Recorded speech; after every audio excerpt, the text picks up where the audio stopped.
और चलिए अब उत्तराखंड की खबरों में आगे बढ़ते हैं। सबसे पहले बात करेंगे जोशीमठ की। आज मुख्यमंत्री पुष्कर सिंह धामी भी जोशीमठ पहुंचे और पहले हवाई सर्वे किया और फिर जमीन पर उतरकर लोगों से मुलाकात की और उनका हालचाल जाना। खुद सीएम धामी ने जोशीमठ की दरारों को देखा। मुख्यमंत्री ने लोगों के घरों के अंदर जाकर भी वहां के हालात देखे और लोगों से मुलाकात की। कई लोग रोते हुए सीएम धामी से मिले और अपनी व्यथा बताई, जिस पर सीएम ने लोगों को ढांढस बंधाया और पूरी मदद का भरोसा दिया। सीएम धामी ने कहा कि तैनात अधिकारियों के साथ में मीटिंग की और सेक्टर के हिसाब से मदद करने और पुनर्वास करने की बात भी कही और लोगों को आश्वासन भी दिया। तस्वीरें आप देखिए, जब मुख्यमंत्री पुष्कर सिंह धामी पहुंचे थे, लोग मदद की गुहार लगाने के लिए पहुंचे।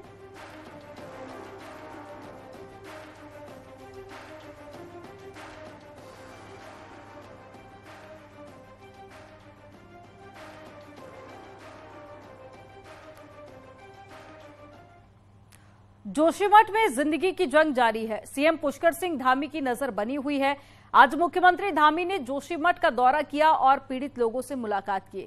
लोगों का धामी ने ढांढस भी बंधाया और हर संभव मदद का आश्वासन दिया। साथ ही जोशीमठ में आई कुदरती आपदा पर मिलिट्री के साथ साथ इसरो से भी मदद ली जा रही है। शहर के धंसने पर नजर बनाए हुए हैं लगातार मुख्यमंत्री। एक रिपोर्ट आपको दिखाते हैं।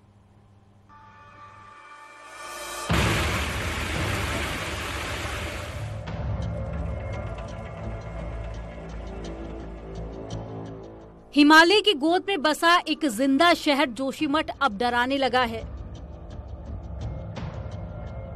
मकानों में आई अचानक दरारें अब चौड़ी होने लगी हैं। दरारों से पानी की धार तेज होने लगी है। जोशीमठ को पता नहीं किसकी नजर लग गई है। जोशीमठ पर संकट आ खड़ा हुआ है और आज इस संकट की घड़ी में मुख्यमंत्री पुष्कर सिंह धामी लोगों से मिलने के लिए आए, उनके दर्द को समझा, उन्हें आश्वस्त किया कि इस संकट की घड़ी में सरकार उनके साथ खड़ी है। पहली प्राथमिकता है लोगों को सुरक्षित स्थानों पर पहुंचाया जाए, जान माल के नुकसान को बचाया जाए। एक बसे बसाए पुराने शहर से लोग डरने लगे हैं। जोशीमठ में आई कुदरत की दरार पर सरकार एक्शन में आ गई है। मौके पर पहुंचे मुख्यमंत्री पुष्कर सिंह धामी ने पीड़ितों से मुलाकात की और हर संभव मदद का भरोसा दिलाया। सीएम धामी ने पीड़ितों को फौरन सुरक्षित स्थानों पर भेजने के निर्देश दिए और इस आपदा में मदद करने वाली सभी एजेंसियों को कार्रवाई करने के भी आदेश दिए। अभी चूंकि तात्कालिक स्थिति में ये आपदा आई है, तो इस आपदा में हमारा सबसे पहला काम तो यह है कि सभी को हम कैसे सुरक्षित कर पाए, जान माल की सुरक्षा हो। और जो नुकसान हुआ है, क्योंकि उसके लिए हमारे भूवैज्ञानिक बहुत सारी संस्थाओं के इस पर अपना अध्ययन कर रहे हैं और अध्ययन करने के बाद ही पता लगेगा कि आखिर किन कारणों से ये हो रहा है। मुख्यमंत्री धामी जोशीमठ में करीब 3 घंटे रहे, पीड़ितों से मुलाकात की, उनका हालचाल जाना और जोशीमठ को बचाने का आश्वासन दिया। अभी हमारी प्रायोरिटी है कि जिन घरों पर ये खतरा आया हुआ है, जहाँ भी दरारें पड़ी हुई हैं, उन सभी को सुरक्षित स्थानों पर निकालें, उनको सुरक्षित करें। हम सेक्टर स्तर पर भी जो है इस पर अधिकारी लोगों को नियुक्त कर रहे हैं कि जो प्रत्येक घरों की चिंता करेंगे, प्रत्येक यहाँ के लोगों की चिंता करेंगे। बहुत ठंड का मौसम है और बर्फबारी होने की भी संभावना है, इसलिए सभी को सुरक्षित स्थान मिले, ठंड से बचाव हो, भोजन मिले, उन सब की व्यवस्था में हम लोग लगे हैं। बाकी दीर्घकालिक योजना पर भी काम कर रहे हैं कि अगर यहाँ से सभी को पुनर्वास करना पड़ेगा, जिन जिन घरों में नुकसान हो रहा है, जो इसकी जद में आए हुए हैं, तो उस दिशा में भी हम लोग काम कर रहे हैं। शहर के पीड़ित काफी समय से सीएम धामी का जोशीमठ में इंतजार कर रहे थे। जैसे ही सीएम जोशीमठ पहुंचे, लोगों ने अपनी आपबीती सुनाई और सीएम मदद की गुहार लगाई। तो हम यही चाहते हैं कि सरकार जितनी जल्दी हो सके हमें पुनर्वास या जो भी सरकारी नीति है उसके अमल करें और जल्दी जल्दी हमें विस्थापन कराया जाए। मेरा घर यहाँ पे नियर पोस्ट ऑफिस पे है, तो मेरा घर भी पूरा 3 तारीख की रात को जो ब्लास्ट या कुछ हुआ है, उसमें पूरी तरह मकान क्षतिग्रस्त हो गया है। तो हमारा यही है कि हमको यहाँ पे विस्थापन किया जाए, क्योंकि हम रहने लायक हमारा मकान नहीं रह गया है। जोशीमठ पहुंचे गढ़वाल कमिश्नर सुशील कुमार का कहना है कि लोगों को सुरक्षित जगहों पर शिफ्ट कराया जा रहा है। कमिश्नर ने बताया कि इसरो से भी मदद ली जा रही है और 1-2 दिन से इसरो जोशीमठ की तस्वीर जारी करेगा, जिसके बाद भूस्खलन की स्थिति साफ हो पाएगी। वहीं सैन्य इलाकों में आई दरारों को लेकर सेना के अधिकारियों से संपर्क किया गया है और सेना के अधिकारियों ने कहा है कि वे व्यवस्था देख रहे हैं।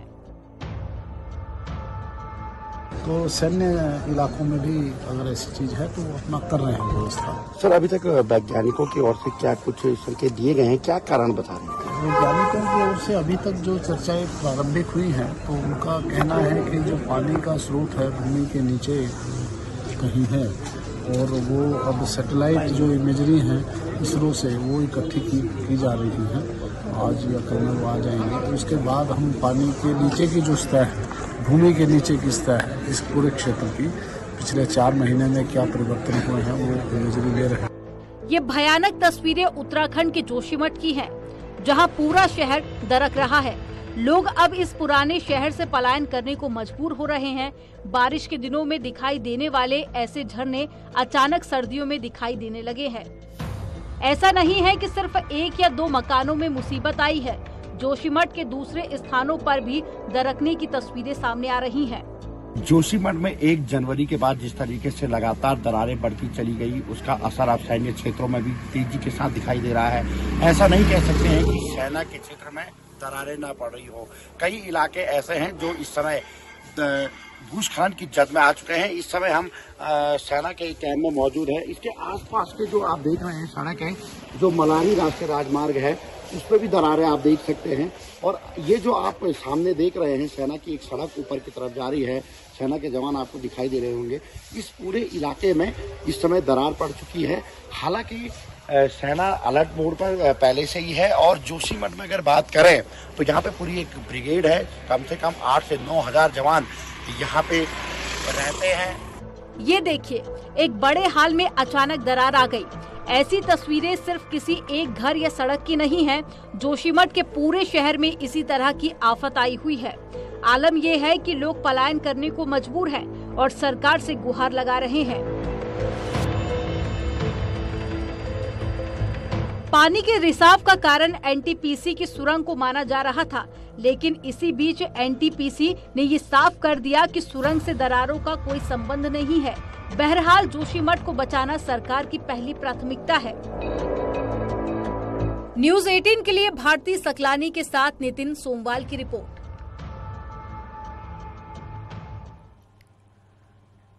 जोशीमठ में भू धसाव का मामला सुप्रीम कोर्ट भी पहुंच गया है। जोशीमठ मठ के शंकराचार्य अभिमुक्तेश्वरानंद सरस्वती ने सुप्रीम कोर्ट में जोशीमठ को लेकर याचिका दाखिल की है और इसे राष्ट्रीय आपदा घोषित करने की मांग की है। साथ ही जल्द ही कारगर कदम उठाने की भी मांग की गई। इसके अलावा याचिका में एनटीपीसी और बीआरओ से राहत में मदद देने की भी मांग की गई है। याचिका में केंद्र और राज्य सरकार को पक्षकार बनाया गया है और इस याचिका में सुप्रीम कोर्ट से प्रभावितों के पुनर्वास की भी मांग की गई और साथ ही साथ आर्थिक मदद देने की भी मांग की गई है।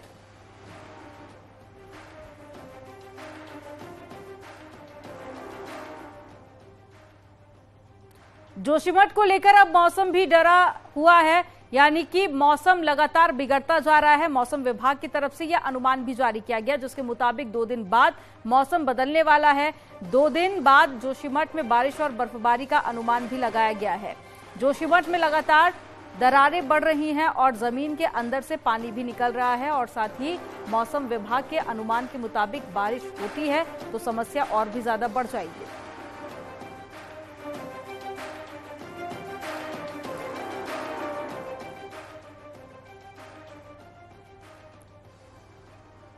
जोशीमठ पहुंचे गढ़वाल कमिश्नर सुशील कुमार का कहना है कि लोगों को सुरक्षित जगहों पर शिफ्ट किया जा रहा है।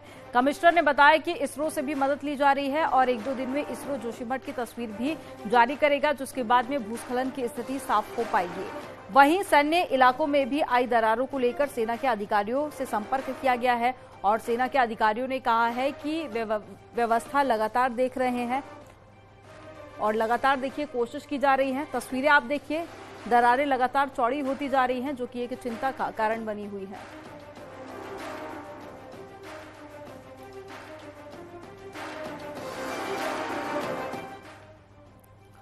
जोशीमठ में जमीन धंसने के बीच अब बड़े नेताओं ने भी वहां पहुंचने का रुख कर दिया है। विपक्ष की बात करें तो आज कांग्रेस नेता प्रीतम सिंह ने प्रभावित इलाकों का दौरा किया और रविवार को पूर्व सीएम हरीश रावत जोशीमठ पहुंचेंगे। वहीं प्रदेश अध्यक्ष करण माहरा, नेता विपक्ष यशपाल आर्य समेत कई नेता सोमवार को जोशीमठ में होंगे। कांग्रेस प्रदेश अध्यक्ष करण माहरा का कहना है कि जनता की मदद के लिए सब तैयार हैं। वहीं बतौर विपक्ष कांग्रेस पार्टी सरकार के कामों पर नजर बनाए हुए है ताकि प्रभावित लोगों को मदद से लेकर मुआवजा मिलने तक किसी भी तरह की कोई दिक्कतों का सामना न करना पड़े।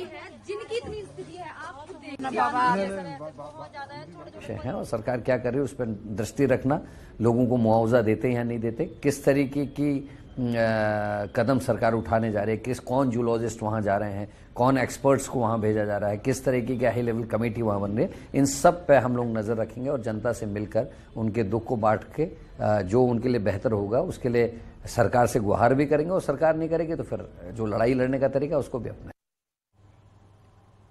जोशीमठ में लगातार दरारें बढ़ती जा रही हैं। दरारों की स्थिति अब इतनी ज्यादा खतरनाक हो गई है कि सेना क्षेत्र में भी लगातार आगे बढ़ रही है।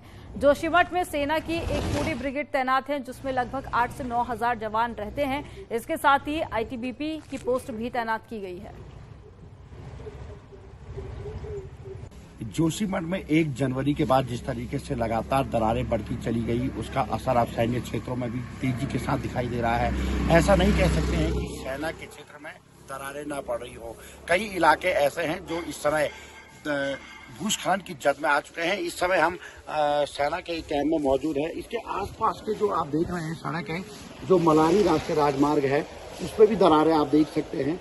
और ये जो आप सामने देख रहे हैं सेना की एक सड़क ऊपर की तरफ जा रही है, सेना के जवान आपको दिखाई दे रहे होंगे। इस पूरे इलाके में इस समय दरार पड़ चुकी है। हालांकि सेना अलर्ट मोड पर पहले से ही है और जोशीमठ में अगर बात करें तो यहाँ पे पूरी एक ब्रिगेड है।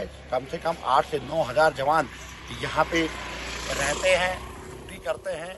और इसके अलावा अगर बात करें तो आईटीबीपी प्रथम वाहिनी सुनील यहाँ पे है, औली में आईटीबीपी का एक पूरा कैंप है।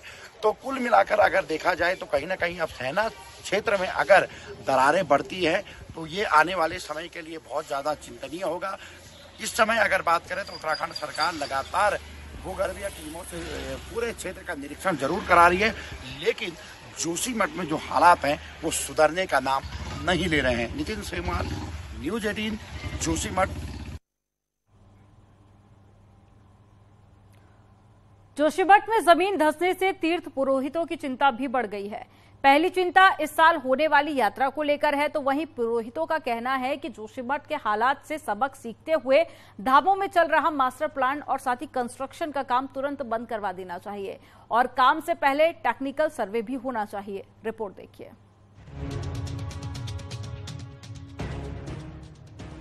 हर साल वसंत पंचमी के दिन बद्रीनाथ धाम के कपाट खुलने का दिन तय होता है और 4 धाम में सबसे आखिर में बद्रीनाथ धाम के ही कपाट खुलते हैं। लेकिन जोशीमठ में पैदा हुए बड़े खतरे ने यात्रा को लेकर भी डर पैदा कर दिया है। सबसे बड़ा डर सड़कों के धंसने से पैदा हुआ है।